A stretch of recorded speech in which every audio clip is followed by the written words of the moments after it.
Bueno, estamos empezando entonces, son las 19:44, las clases de hoy, martes 13 de abril.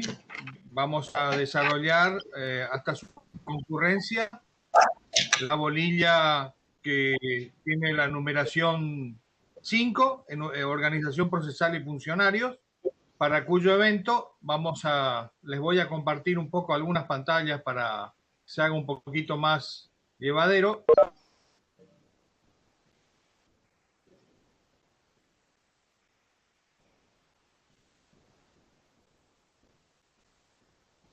¿Se ve, chicos?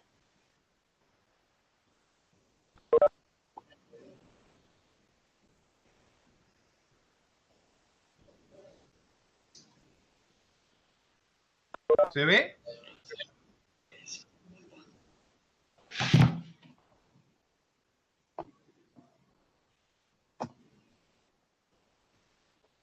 Ahora todos ustedes pueden silenciarse o no, no sé.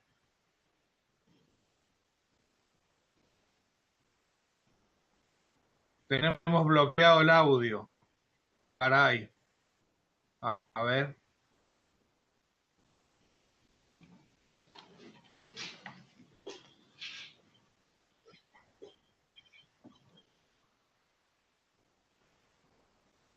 ¿Y ahí? Ahora sí, profe. Ahora sí. Ahí estamos bien. Ahora. Listo. Vamos a empezar entonces. Ahora estamos. ¿Me escuchan ustedes y yo también a ustedes? Me parece que ahí estamos. O podríamos estar. Vamos a desandar un poquito esta bolilla. Es una bolilla, a ver, extremadamente meticulosamente procesal. Esta bolilla en realidad está llena de conceptos que ameritan un repaso, un estudio por parte de ustedes, más que explicación por parte del profesor. Requiere incluso una lectura o una relectura de al menos el Código Procesal Civil y Comercial de la provincia del Chaco y de corresponder el Código Procesal Civil y Comercial de la Nación, si fuera el caso. Supongamos que el día de mañana ustedes estén trabajando en ámbitos de justicia-nación, el Código Procesal Civil y Comercial, que van a tener que tener en cuenta para todo lo que es conteo de plazos y formalidades y definiciones conceptuales y actos y procedimientos, es el Código Procesal Civil y Comercial de la Nación. Y para el caso de que estén ejecutando o tengan la incumbencia o estén trabajando dentro del ámbito de la justicia provincial, que sería el caso de casi todos nosotros, cada uno en su provincia, si así fuera, el, el manual de procedimientos, el código de forma sería el código de procedimientos civil y comercial de la provincia del Chaco. Yo lo tengo, ahora en todo caso más tarde les doy los antecedentes para que lo bajen por internet y lo tengan. No hace falta que lo impriman porque en algún caso es medio largo, pero ahí hay muchas de las definiciones que están puestas acá en este desarrollo de Filminas que vamos a intentar desandar. Lo primero que hace la Organización Procesal del Poder Judicial es empezar a identificar algo que tiene que ver con el movimiento, la dinámica de la justicia.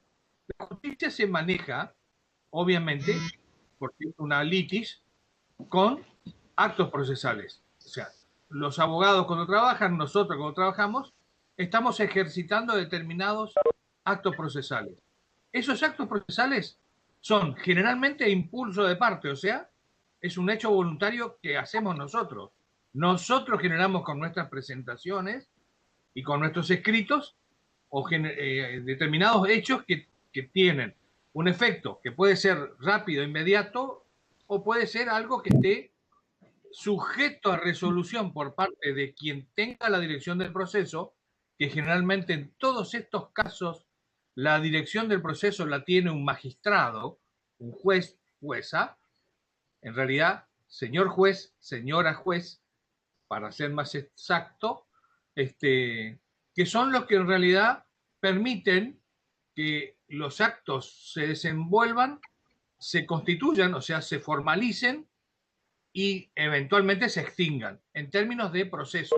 Esto que dije recién es un poco la mezcla de una definición que tiene Lino Palacios, y Lino Palacios es el autor de un libro que se llama Manual de Derecho Procesal, que está en la bibliografía, creo, que es la base científica, técnica y práctica sobre la cual se asienta todo lo que tiene que ver con las cosas que se hacen procesalmente hablando. Como ejemplo de un acto procesal está puesta en la filmina. El típico acto procesal iniciador es el escrito de la inicio de la demanda. Entablar una demanda es un acto procesal. Contestar la demanda por parte del damnificado también es un acto procesal que genera todos estos efectos como acabo de mencionar. Y para ser más directo con nuestra actividad, porque entablar una demanda o contestar una demanda no sería procesal, no sería un acto procesalmente imputable a nosotros los contadores, eventualmente a los primos abogados o del servicio jurídico o de la ciencia jurídica. Sí, los otros dos puntos de ejemplo son típicamente nuestros, de nuestra esencia. Aceptar un cargo de perito contador en cualquier fuero, ahí puede variar el código de procedimientos, porque laboral es una cosa, penal es otra cosa, y civil y comercial es otra cosa, con lo cual los códigos de procedimiento están en función del fuero al cual representan.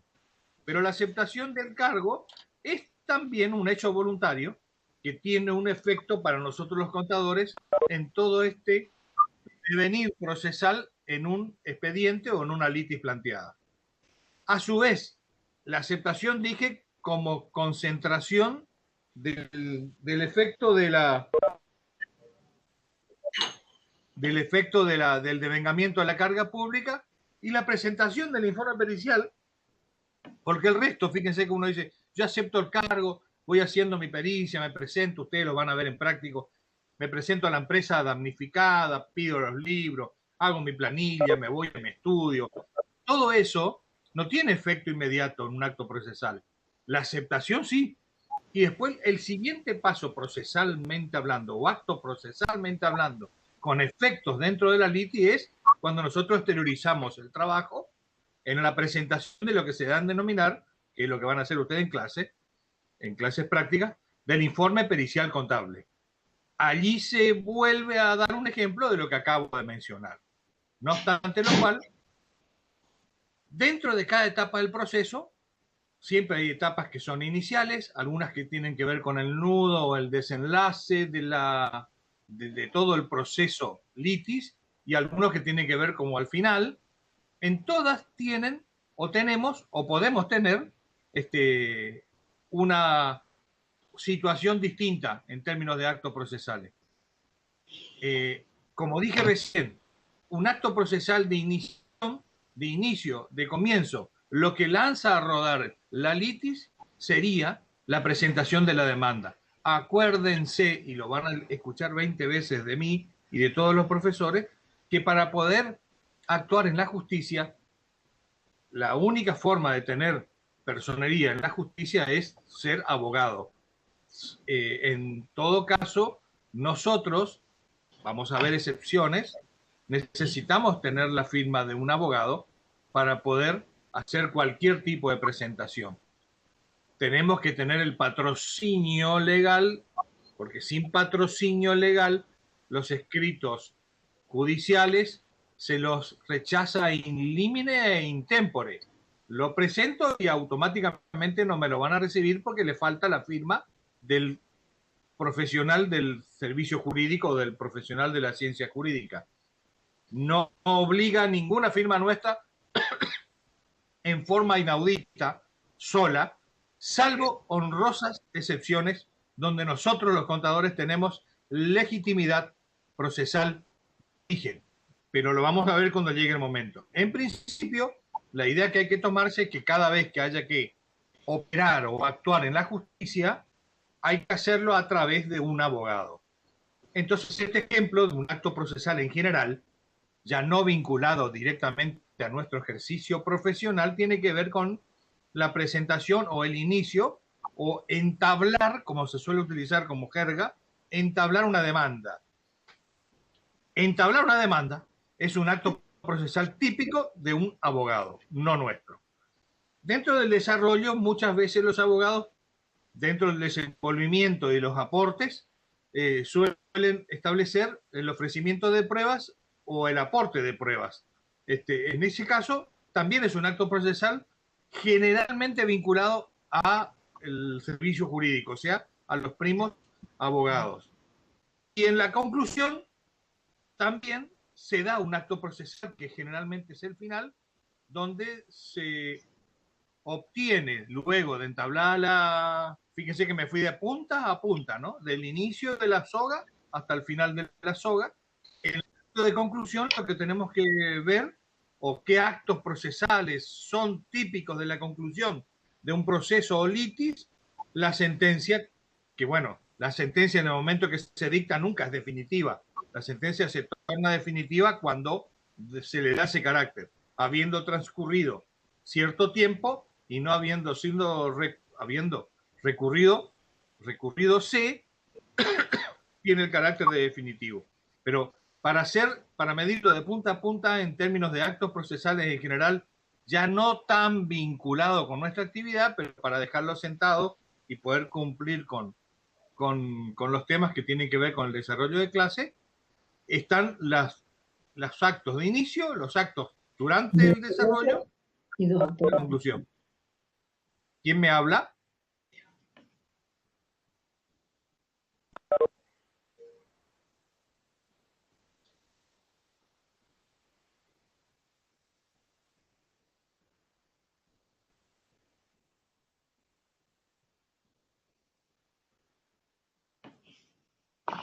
¿Me escuchan, chicos? ¿O siguen? Sí, profe, lo escuchamos. Profe.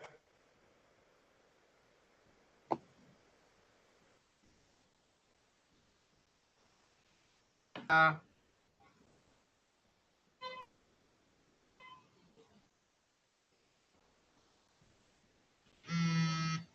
Hola.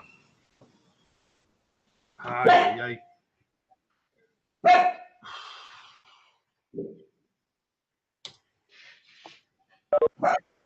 Hola. Ey, ey, ey, ey. Hola. Se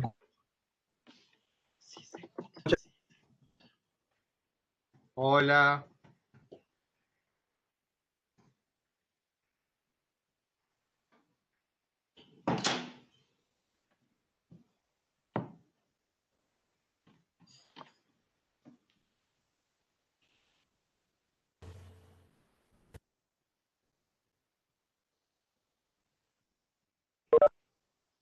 Para poder no sentirme tan solo en esta sala, pero bueno, les decía, cuando estaba compartiendo la imagen, que la bajé, la subo de nuevo, que tiene que ver con, ¿a dónde dejé la imagen?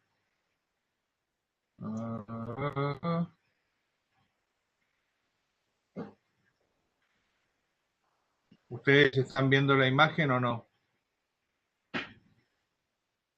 Tiene que ver con los actos procesales y seguimos ahí. Cuando pueda, cuando mi máquina funcione, porque parece que está más lerda que...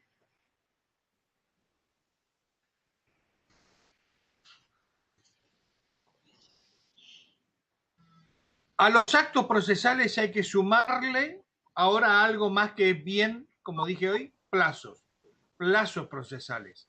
Los plazos son los tiempos, son los lapsos, son un poco los días y horas.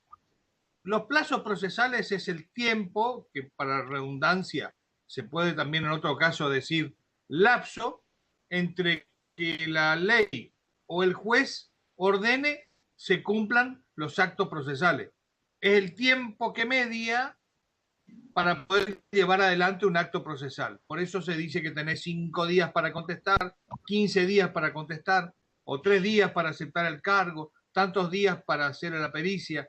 Esos plazos procesales son los que se deben cumplir a rajatabla para evitar dejar de o perder perder el derecho, o queda el derecho dejado sin usar, digamos. Los días que se computan generalmente son hábiles y comienzan a correr desde el día siguiente al de la notificación efectiva del acto procesal que se debe realizar. Supongamos, en general los días son hábiles.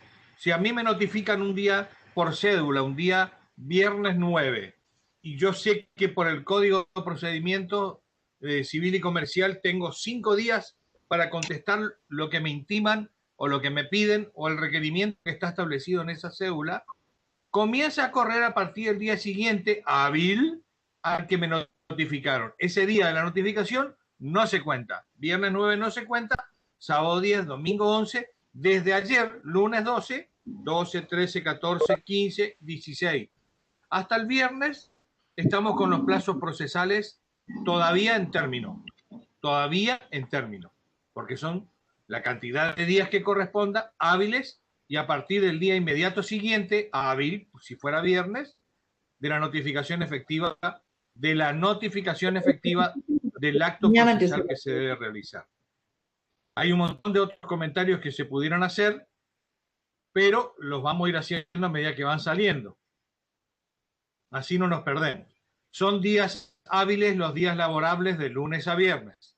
Se exceptúan los días que hay asueto judicial, feria judicial o efectivamente un día no laborable que esté decretado por o el Poder Ejecutivo y que el Poder Judicial adhiera, o directamente por el día o por el Poder Judicial.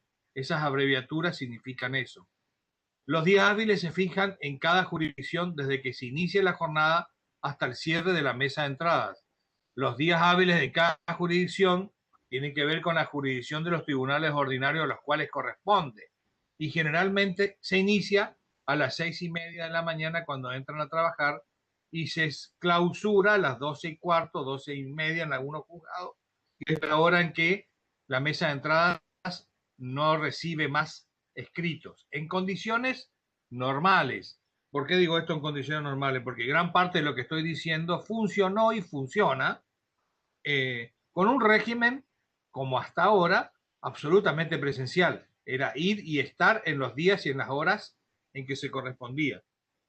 Esto está sujeto a alguna suerte de, no digo condicionamientos, pero de, en algunos casos, mejora o facilidad, en tanto y en cuanto que si yo tengo que presentar un escrito, técnicamente tengo las horas que me indica el día para meterlo con el sistema de INDI, que es un sistema indexado que tienen los abogados y tenemos los peritos y los que estamos inscritos para poder operar por vía del sistema en la página del Poder Judicial, como un servicio más a los profesionales, presentar los escritos, contestar las vistas, todo por la vía electrónica.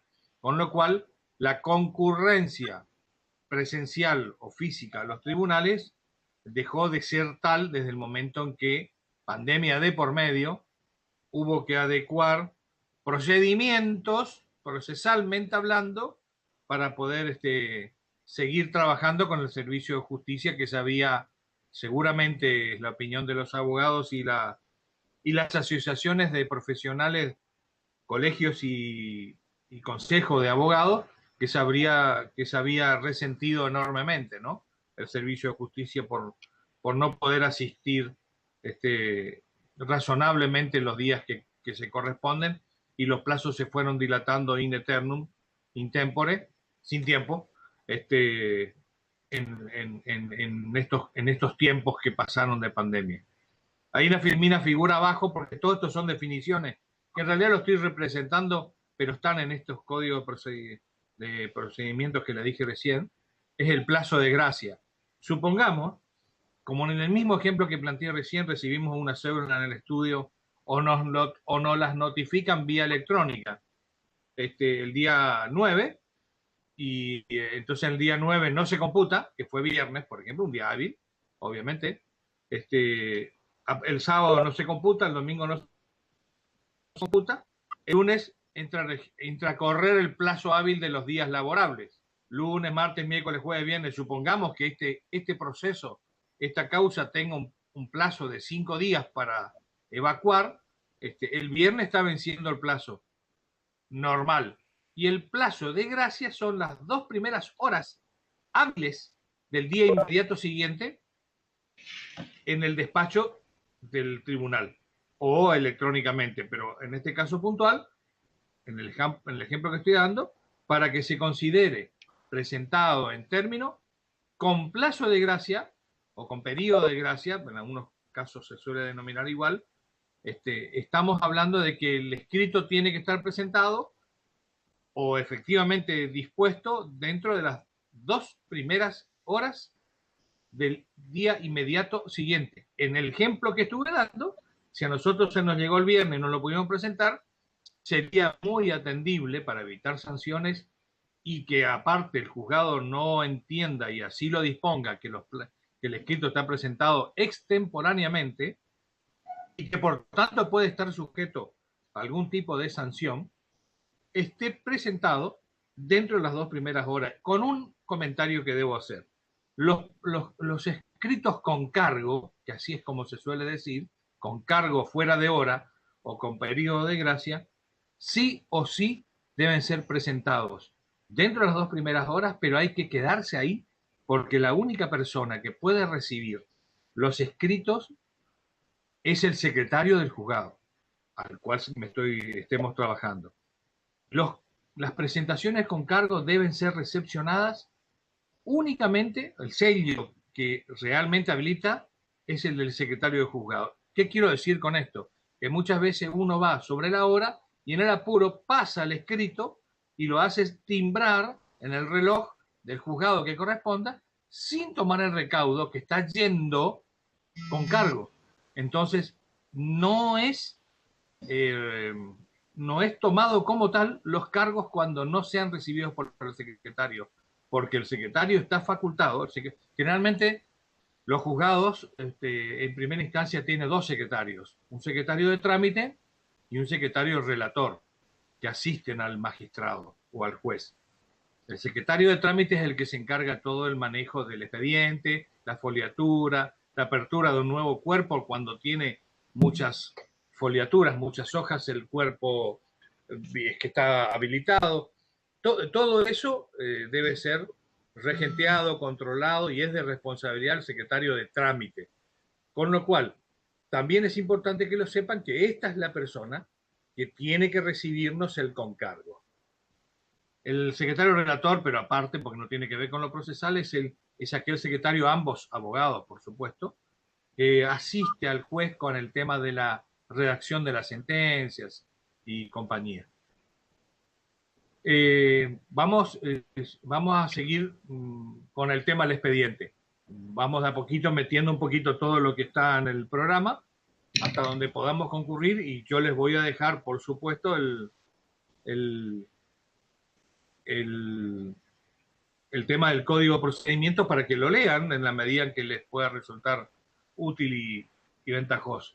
El expediente en realidad es un legajo, es un cuerpo de actuaciones que tiene generalmente un montón de hojas o tiene la parte escrita y allí están, si se quiere, la materialización de todos los actos procesales que se hacen en una litis o en un juicio. Se supone que están ordenados cronológicamente. Y digo esto porque cuando uno va mirando el expediente, normalmente lo que está en el expediente es el orden en que se fueron dando se va cosiendo abajo, con lo cual arriba está la tapa, se van agregando hojas, el secretario de trámite todos los santos días, o los días que correspondan por lo menos a notificaciones, todos los escritos que se agreguen, se toma el trabajo de foliar y registrar, e ir llevando a una suerte de una cronología de folios ascendentes que permitan identificar o individualizar a qué fojas del expediente se encuentra tal decisorio o tal presentación. Digo decisorio porque muchas veces de lo que se trata son, o muchas veces uno, cuando hace uno, cualquiera, de los que de una o de otra manera participamos en cualquiera de los estadios procesales en una litis de cualquier fuero, referimos a que en determinado lugar del expediente, y cuando uno dice lugar del expediente no se puede poner está en el expediente, no, ¿dónde? ¿En qué lugar? A fojas tal del cuerpo tal, del expediente tal, está consignado tal cosa. Cuando se escriba, de una o de otra manera, vamos a terminar aprendiendo todos, a que cada vez que uno refiera a algo que quiera mencionar como fuente documental, deberá, sí o sí, identificar a qué fojas del expediente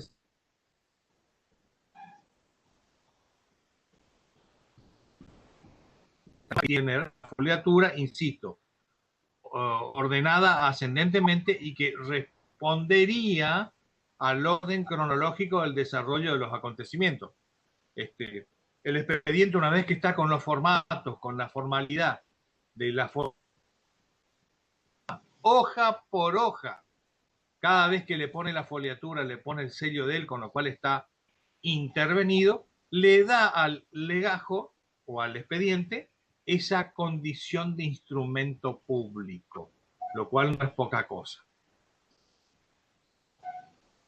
Decía que, para reabundar un poquito el tema, es el compendio que resulta del agregado cronológicamente de todos los escritos, la documentación, los actas, los informes, todas las otras diligencias en las cuales tengan que ver con el proceso, cualquiera sea la condición, o sea, si hay del perito, de un abogado, un escrito que hay que agregar, y por supuesto en el legajo, en el expediente a esta altura del partido, con las formalidades que acabo de mencionar, deben estar sí o sí impresas las resoluciones judiciales.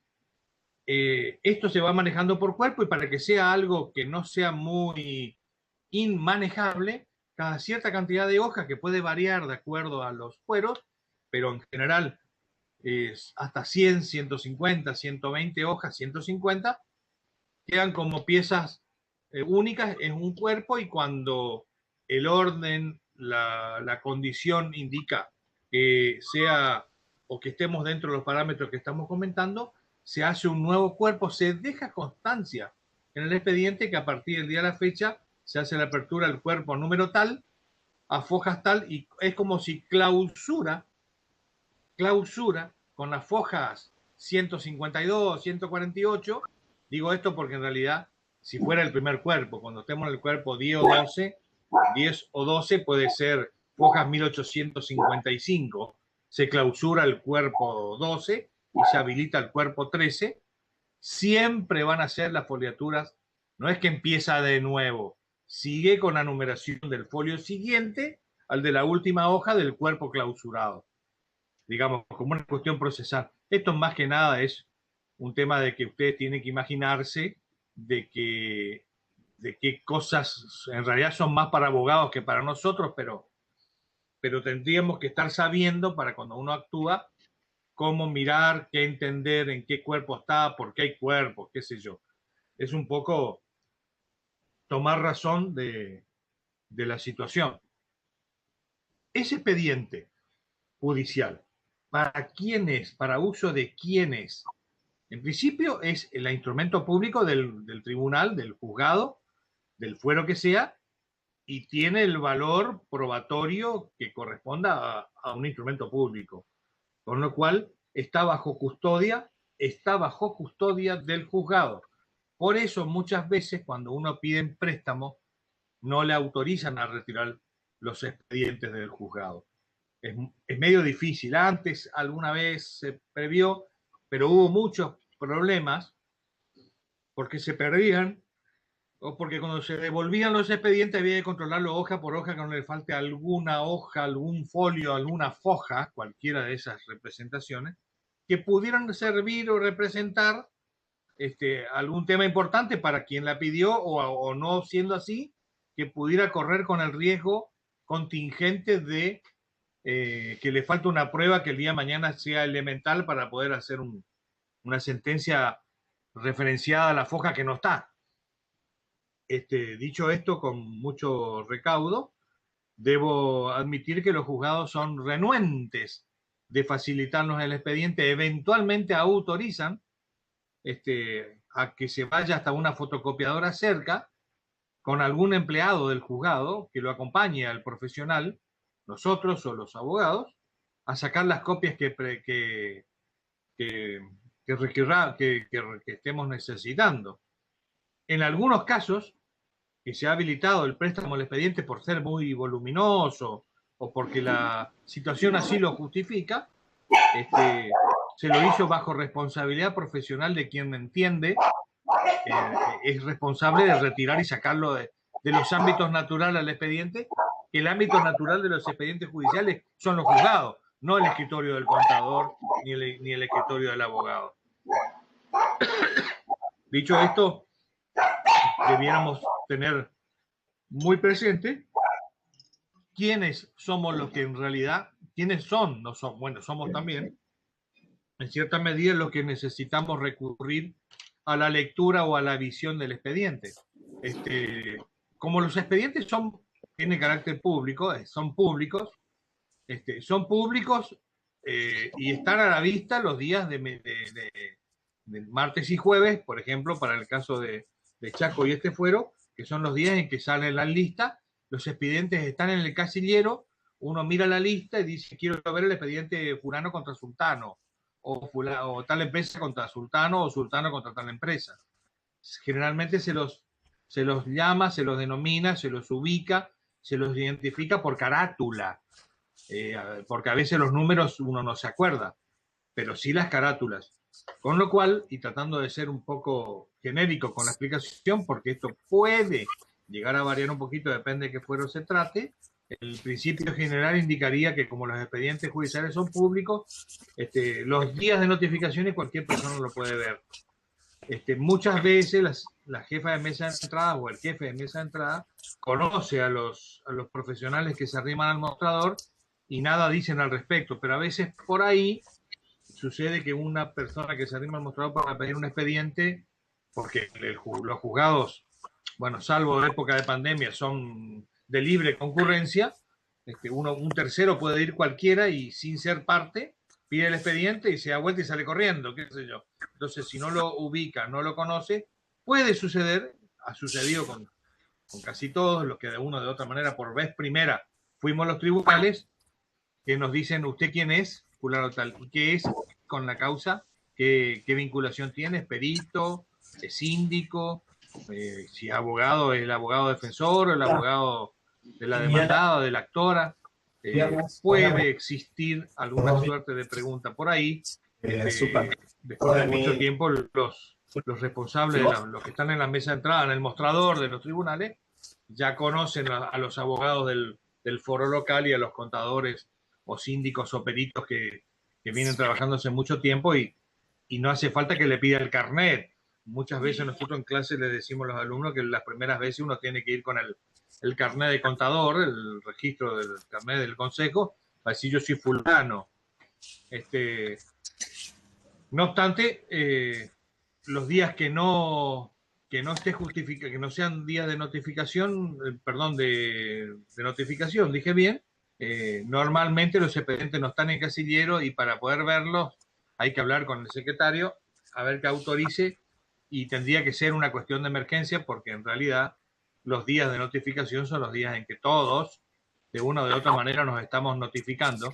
Y digo todos de una o de otra manera nos estamos notificando porque los días martes y los días viernes uno se notifica al Ministerio de Ley, o sea, por Ministerio de la Ley, se notifica el contenido de los proveídos que como salen a despacho, se supone que si uno estaba interesado en saber el decisorio, debió haber concurrido para tomar conocimiento y si no vino, va de uno que no le interesa saber o se olvidó o no lo está siguiendo, porque estos temas que tienen que ver con las litis planteadas, y esto los abogados lo tienen clarito y a nosotros por ahí nos cuesta entenderlo, es una cuestión de seguimiento, es una cuestión de todos los días, para seguir de cerca el desarrollo de los acontecimientos del expediente, porque van saltando temas que hace que uno necesite sí o sí estar bien interiorizado. No tengo ni un chat, sigo. Bien interiorizado del avance, más que nada porque muchas veces le corren vista a uno y uno no contesta y pasa el plazo, y al pasar los plazos, nos quedamos presos de que perdimos la posibilidad de usar nuestro derecho en tal o cual causa, o en esa causa, en tal o cual acto procesal, qué sé yo, de corrida de vista.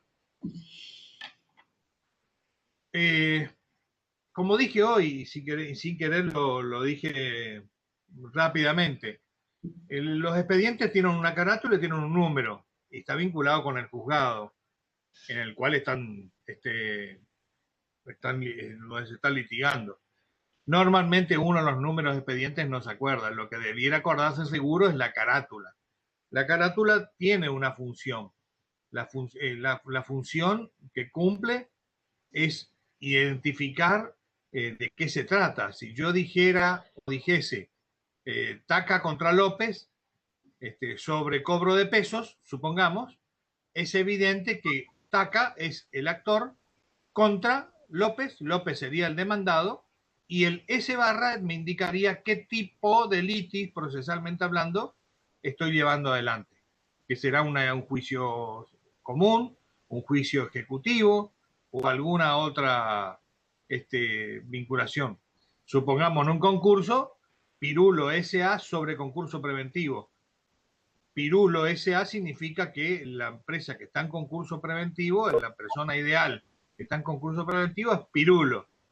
O si dijera Jorge López sobre concurso preventivo, la persona física, humana, según el Código Civil nuevo, es Jorge López y es el que estaría involucrado en el proceso del concurso. Por ejemplo, para tirar ideas para que se tenga en cuenta.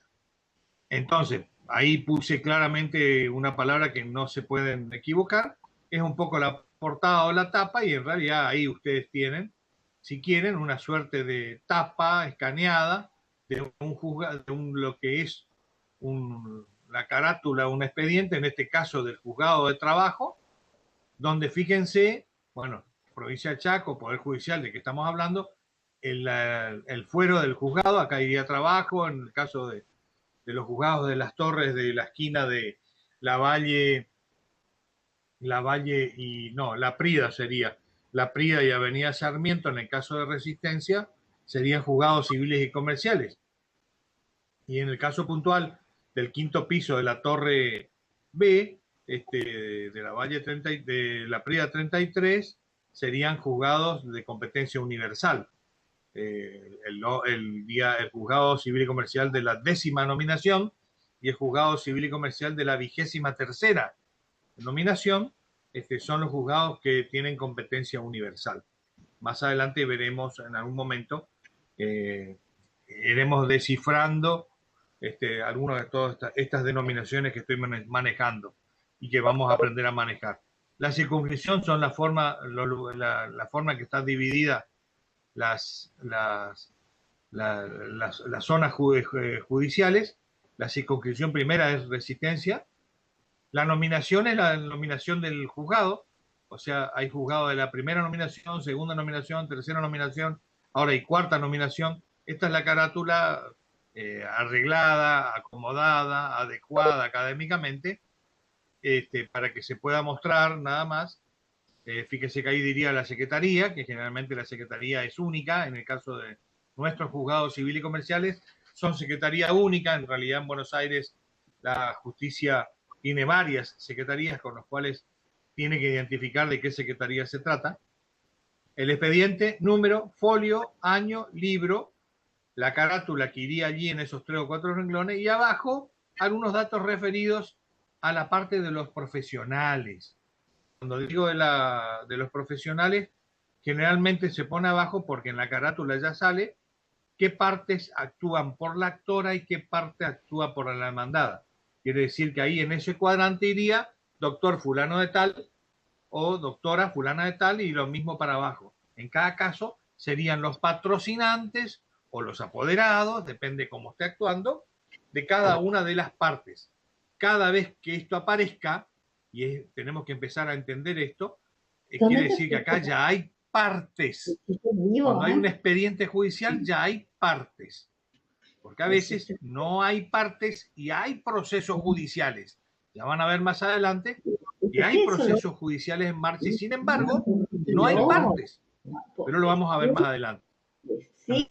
Como todo esto se va desandando con escritos, con presentaciones, los escritos procesalmente en este Código de Procedimiento Civil y Comercial para Chaco, para Nación, y los reglamentos internos del Poder Judicial establecen un montón de requisitos formales, no materiales, formales, so pena de que su cumplimiento puedan ser motivo de rechazo.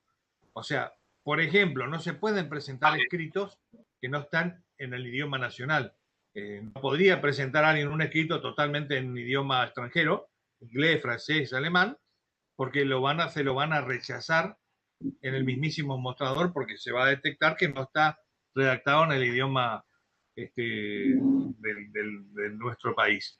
Lo mismo que con el color de la tinta, aunque parece una nimiedad, o sea, una cosa muy mínima, la tinta que se ocupa en sede judicial, aprendámoslo, es la tinta negra.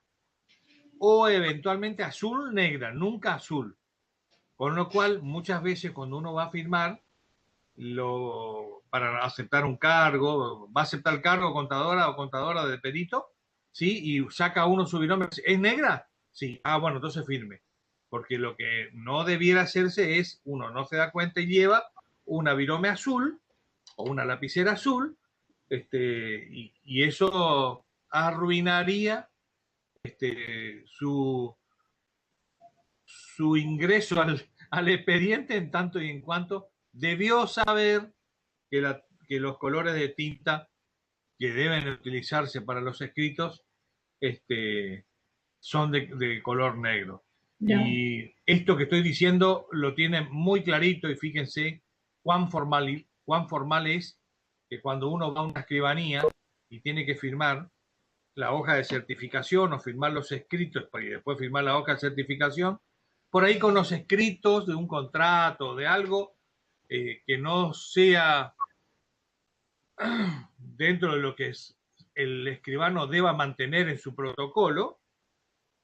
Por ejemplo, no podría ser una escritura, pero a lo mejor un contrato social, con firmas certificadas, o un contrato de cesión de acciones, o cesión de derechos de cuotas parte de una SRL, o un contrato de alquiler, etcétera. Por ahí se puede escapar a un color de una tinta, pero lo que no le va a permitir al escribano es que usted le firme en el protocolo, en la hoja de certificación, o en la escritura misma, algo que no sea con tinta negra. Y el mismo escribano muchas veces ofrece, tome y firme con esto, con su lapicera de pluma o de PIM, pero siempre tinta negra. Los escritos tienen que estar generalmente hechos a máquina o por computadora. Está un poco medio viejo el término máquina, pero alguna vez se permitió, puede existir, que la urgencia merite que uno haga un escrito a manuscrito y lo presente y se lo deban recibir. Generalmente los escritos tienen una suerte de formato, tipo encabezado, ¿qué es lo que vengo a hacer? Se dirige a alguien, que generalmente es el magistrado o el juez al cual está referido como destinatario del escrito, y lo primero que se dice es fulano de tal, en su carácter, o sea, uno, per se, uno, en su carácter de tal cosa que vengo, el carácter invocado, o sea, que vengo yo por mí, per se, o en representación de, y fijo domicilio, o ya lo tengo constituido antes de ahora, menciono, con domicilio constituido antes de ahora, constituido anteriormente, tengo que de una o de otra manera decir en qué causa me estoy apersonando por escrito, en qué causa y en qué número expediente, redacto lo que deba redactar con el formato y el nudo de lo que deba redactar de la mejor manera posible, siempre respetuosamente, sin improperios y sin palabras sueces, como dice el término correcto académicamente, y por supuesto debe tener firma e identificación de firma, aunque arriba uno dice fulano de tal en su carácter de matrícula, si es profesional, matrícula tal, entonces la firma abajo por ahí puede no ser necesaria firmar y aclarar, pero debe estar firmados seguros. A veces algunos responsables de las mesas de entrada, aclárele o póngale su sellito profesional, por favor, y bueno, no todos andamos con el sello encima, no todos andamos con el maletín encima, con lo cual muchas veces hay que poner abajo fulano tal, contador público a mano, matrícula profesional tal, para cumplir la formalidad de la identificación de todos estos actos, vimos hechos, vimos escritos, vimos expedientes, y bueno, ahora empezamos a hablar de las personitas.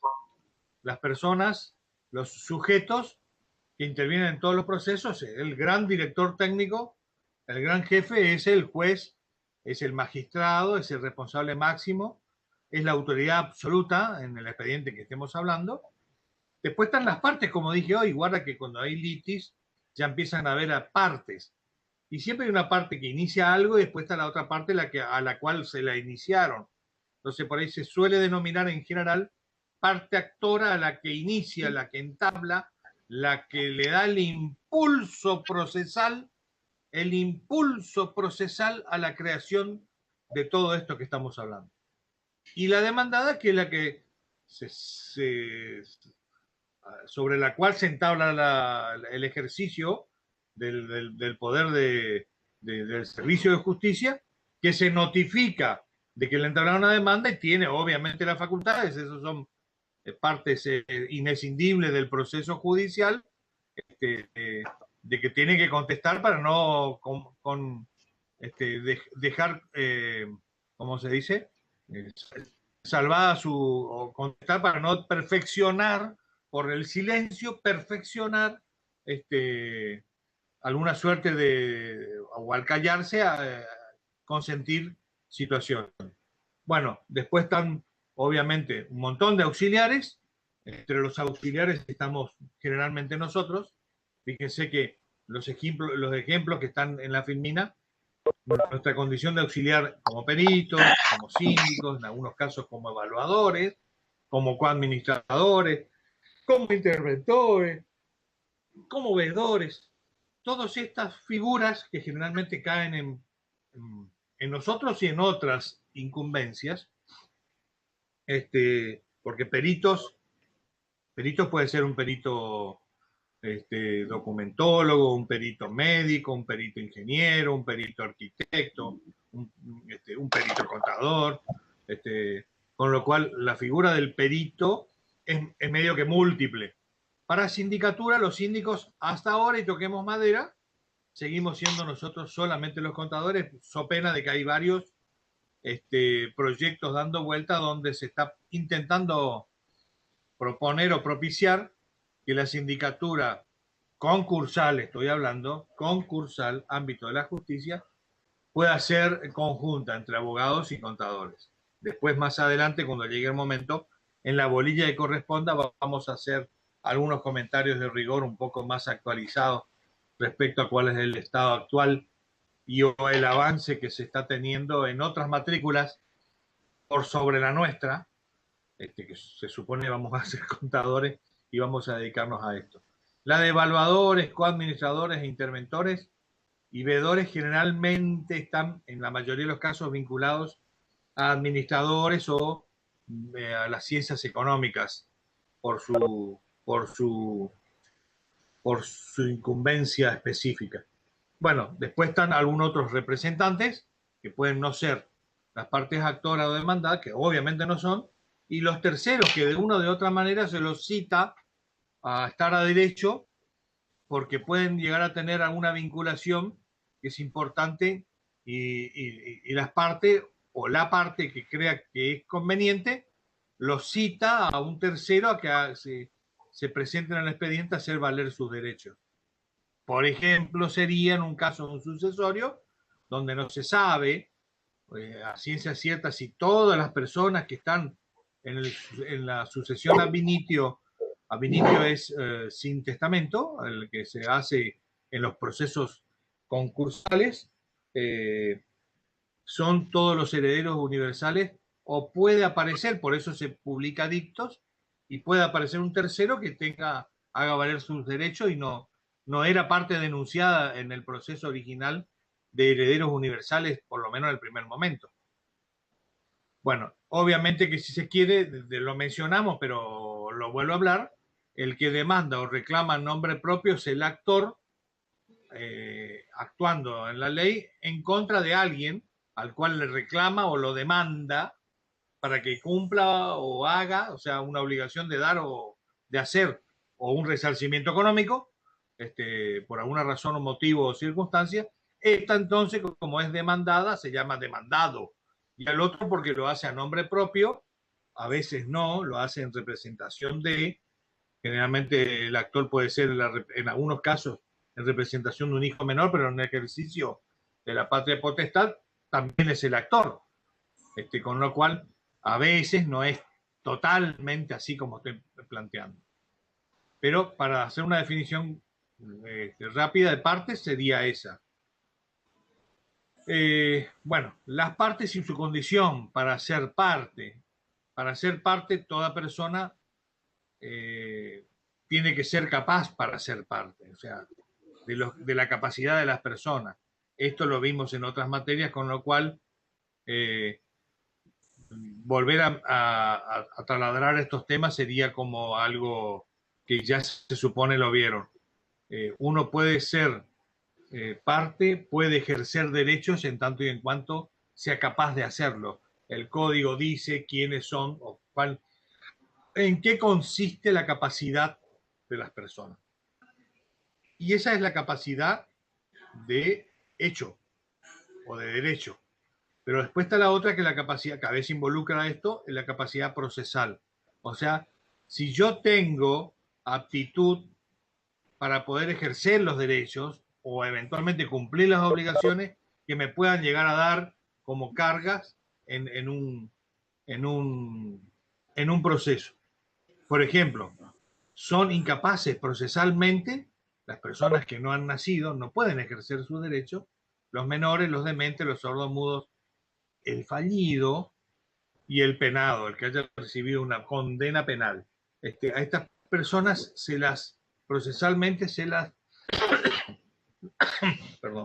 les quita capacidad para actuar, y eso a veces es importante que lo tengamos presente porque, a ver, en algunos casos nos hemos encontrado con gente que vino al estudio, creyó haber pasado cierto tiempo de haber tenido algún problema, y cuando uno pide el certificado, por ejemplo, dentro de los trámites de los íter constitutivos, que en algún momento los vamos a volver a ver, ustedes los van a ver en la parte práctica, se requiere que, si es que nos vamos a encargar nosotros como contadores, pedirle un informe al registro si esta persona tiene la libre capacidad,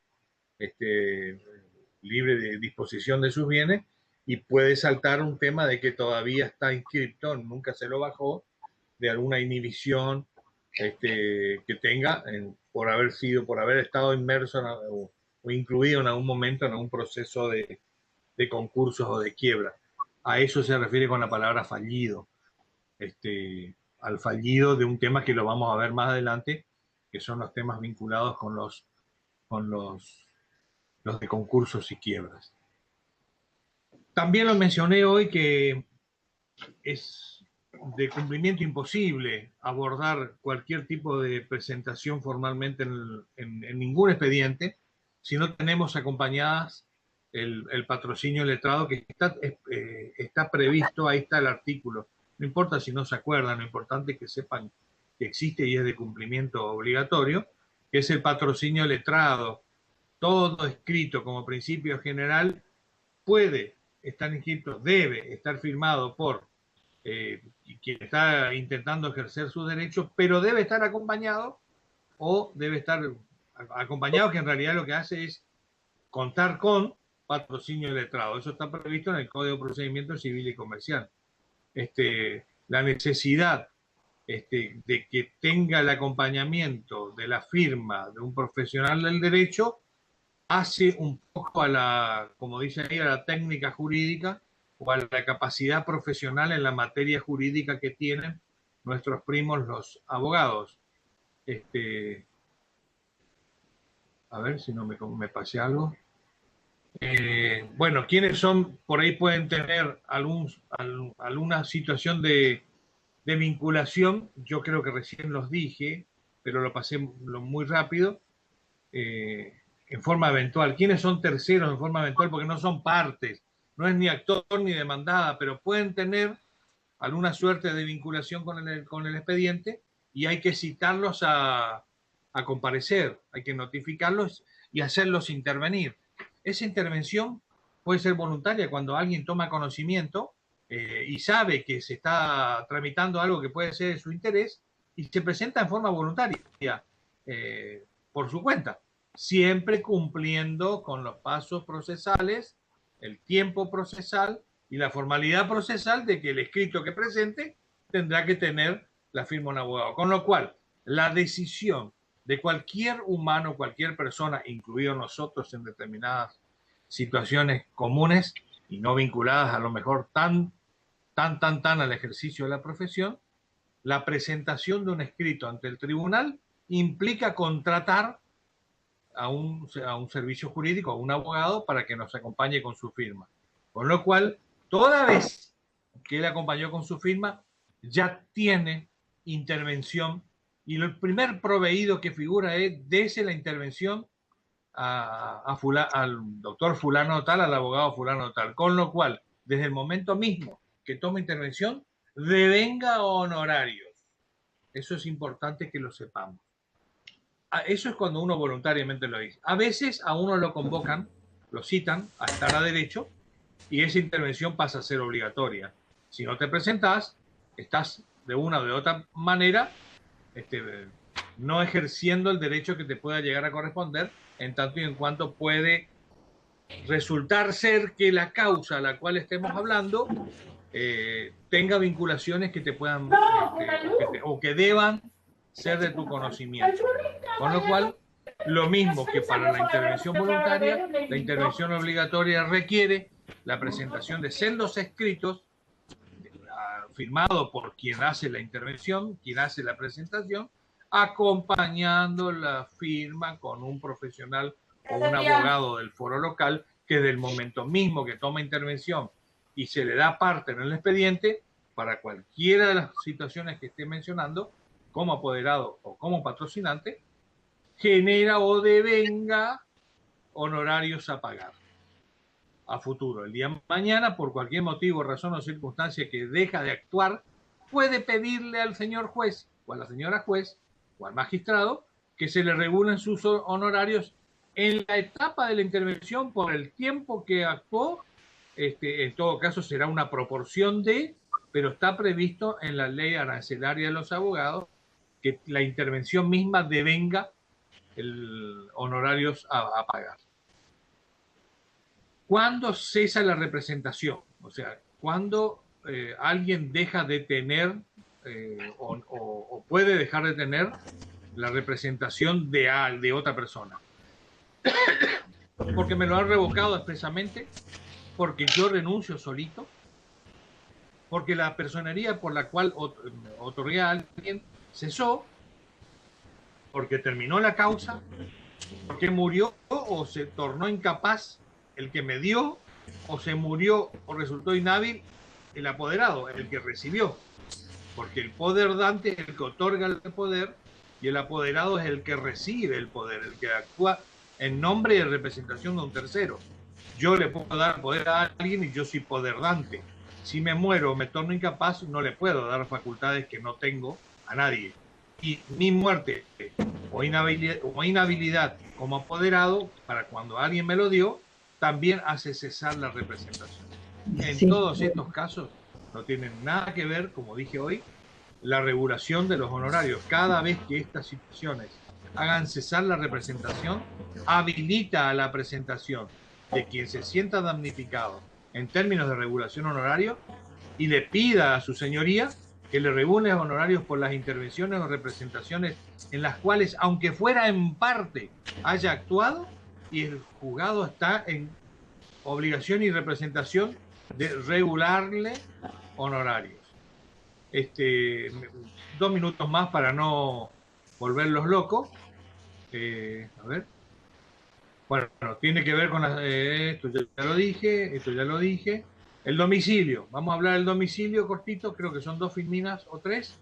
El lugar a donde tengo el domicilio procesalmente hablando es el lugar donde yo fijé que voy a tener el asiento de mi trabajo profesional. Es el lugar donde incluso se torna hábil las notificaciones y debería estar dentro de la competencia de la jurisdicción de los tribunales.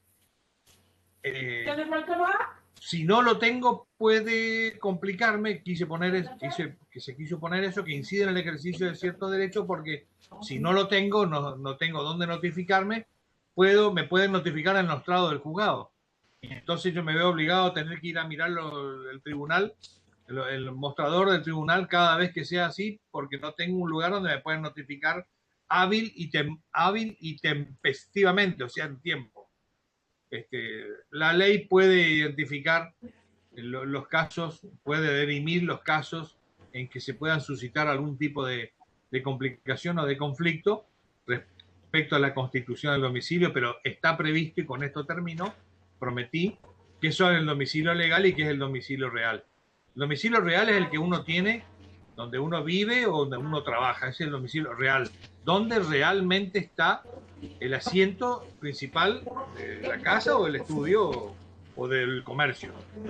En cambio, legal es el que uno fija o constituye para que se notifiquen los actos procesales. A veces, estoy casi convencido, el domicilio legal es tan o más importante que el real, porque en el domicilio legal me notifican todo lo que tenga que ver con la litis, y yo a mi casa, 2 motivos. Primero, pueden llegar y yo no estoy trabajando, estoy en la empresa, la empleada no me lo dejó, me lo dejaron alzado a la puerta y el viento se lo llevó, porque si no estoy, la notificación es lo adoso a la puerta y lo dejo ahí, y bueno, y si se voló, y yo ya se supone que estoy notificado y no me enteré, con lo cual lo importante es tener el domicilio legal en el lugar donde uno se asegura que todas las notificaciones que nos manden, que nos cursen, tengamos conocimiento y podamos ejercer en tiempo y en forma los derechos que nos pueden corresponder. Y generalmente el domicilio se constituye dentro del perímetro de la ciudad o del asiento del respectivo juzgado o tribunal. Bueno, yo estoy acá en la filmina número 20 y son como 54, con lo cual obviamente no voy a poder terminar. Yo me voy me paro acá, voy a detener el uso compartido y en todo caso a ver si se puede y si quieren hacerme alguna pregunta, si es que pueden, porque no sé, hoy estaban un poco silenciado todos, yo creí que estaba todo bien, pero bueno, lo importante es que de los que estemos, si alguno tiene alguna pregunta que hacer, yo tenía algo sí que hacer con ustedes, a ver si puedo, voy a aprovechar, a ver, si me aguardan 2 minutos.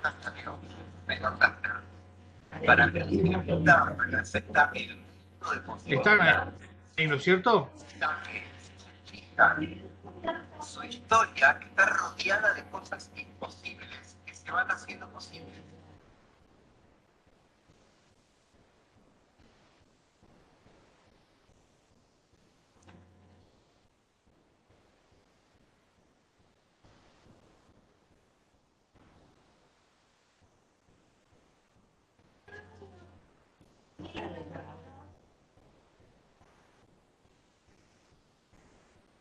¿Y ahí? No. Ahí metí la pata. Ahí sí. Bueno, Mauricio dice que sí. A ver si puedo.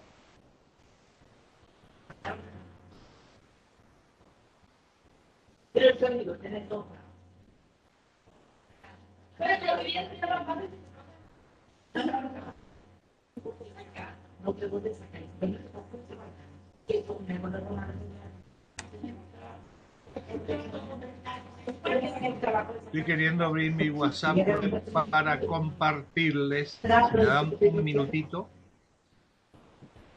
No se me vayan. A ver si puedo.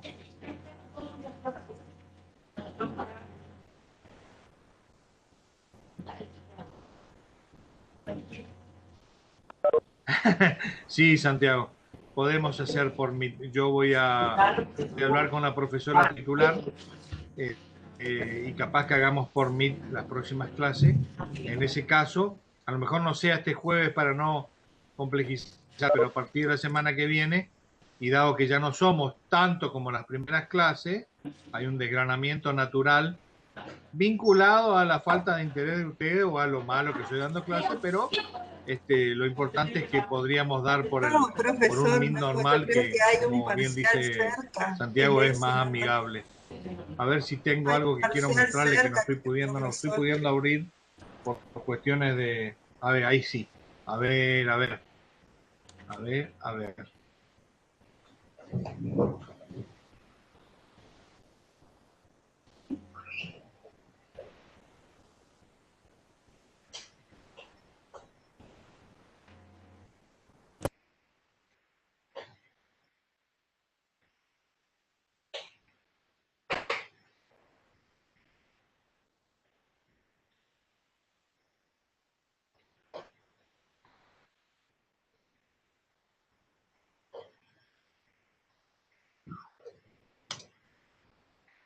Confírmenme si se lograron ver ese drive que puse ahí para compartir.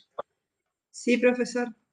Necesito saber si ustedes han logrado leer ese drive que compartí. Sí, profe. Bueno, Sabrina me puso que sí, quiere decir que gran parte de ustedes lo vieron. Ese drive tiene todas las clases grabadas hasta ahora de práctica profesional.